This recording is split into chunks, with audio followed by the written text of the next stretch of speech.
Bonsoir.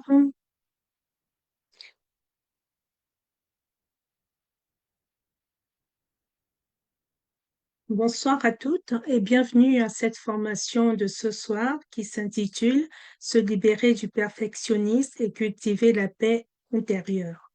Donc, comment se libérer du perfectionnisme et cultiver la paix intérieure?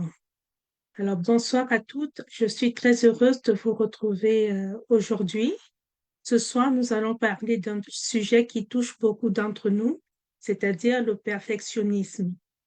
Pour ma part, j'ai longtemps cru que viser la perfection était une qualité, que cela pouvait donner, en fait, avoir ma valeur, mon sérieux, ma capacité à être à la hauteur. Mais en réalité, ce perfectionnisme m'a souvent freiné. Je m'épuisais à tout contrôler et je me jugeais durement à la moindre erreur. Alors, j'ai fini par comprendre une chose essentielle. Le perfectionnisme n'est pas synonyme d'exigence saine.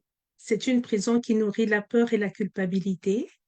Donc, aujourd'hui, je veux vous partager des clés pour alléger ce poids, retrouver plus de liberté intérieure et cultiver la paix. Alors, en première partie, nous allons voir aujourd'hui comment identifier les croyances derrière le perfectionnisme. Alors, le perfectionnisme n'arrive pas par hasard. Il est souvent nourri par des croyances qui sont profondément ancrées. Si je fais une erreur, on ne m'aimera plus. Je dois toujours donner plus pour être légitime. Si je ne contrôle pas tout, tout va s'écrouler. Et d'autre part, la valeur d'une femme, c'est de réussir à gérer tout sans faille. Ces croyances créent un cycle. Donc, on passe de la peur à l'exigence, de l'exigence à la pression, de la pression à la fatigue, de la fatigue à la culpabilité et de la culpabilité et encore plus de perfectionnisme. Je vous invite à prendre une minute pour réfléchir. Quelles phrases reviennent souvent dans votre tête? Quelle croyance alourdit le plus votre quotidien?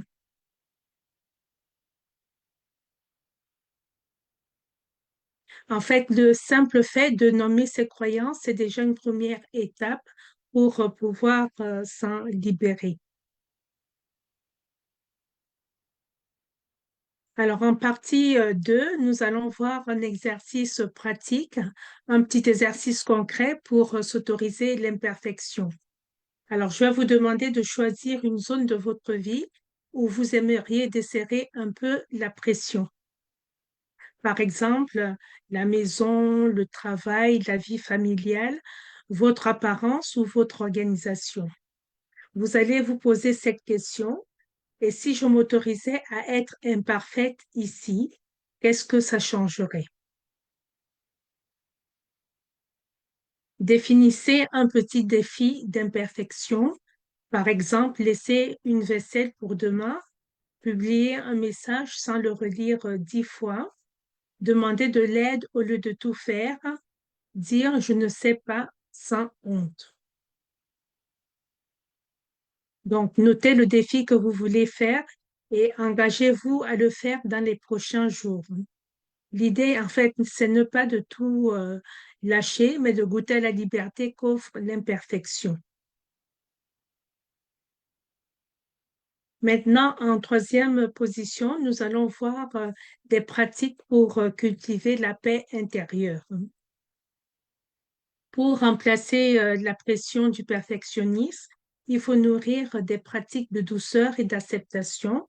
Je vais vous en citer 3. Donc, 3 pratiques. Donc, on va commencer par la gratitude. Donc, chaque soir, notez 3 choses simples que vous avez appréciées dans votre journée. Cela déplace le regard de ce qui manque vers ce qui est déjà là. Ensuite, l'acceptation. Répétez intérieurement, je fais du mieux que je peux et c'est suffisant.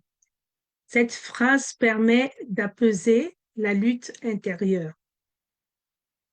Et la troisième pratique, c'est l'autocompassion. Parlez-vous comme vous parleriez à une amie chère. Au lieu de dire tu es nul, tu aurais dû mieux faire, dites c'est normal d'être fatigué, tu as déjà fait beaucoup. Alors, ces pratiques ne suppriment pas le perfectionnisme du jour au lendemain, mais elles créent un terrain de paix et de confiance en soi. Alors, en conclusion, pour cette mini-formation aujourd'hui, ce soir, nous avons exploré les croyances qui nourrissent le perfectionnisme. Nous avons vu un exercice concret pour s'autoriser l'imperfection et des pratiques pour cultiver la gratitude, l'acceptation et l'autocompassion. Alors, mon invitation pour vous, pour les semaines à venir, c'est de choisir un défi d'imperfection et une pratique douce à mettre en place donc dès demain. Souvenez-vous, être imparfaite ne fait pas de vous moins. Au contraire, cela vous rend plus humaine, plus vraie et plus libre. Maintenant, j'aimerais vous entendre. Donc, si vous avez la possibilité de m'envoyer un message, donc dites-moi quelle croyance ou quel défi vous a le plus parlé ce soir.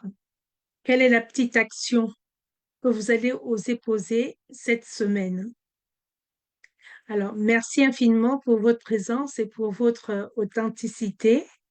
Vous n'êtes pas seul dans ce chemin. Chaque petit pas que vous faites est déjà une victoire.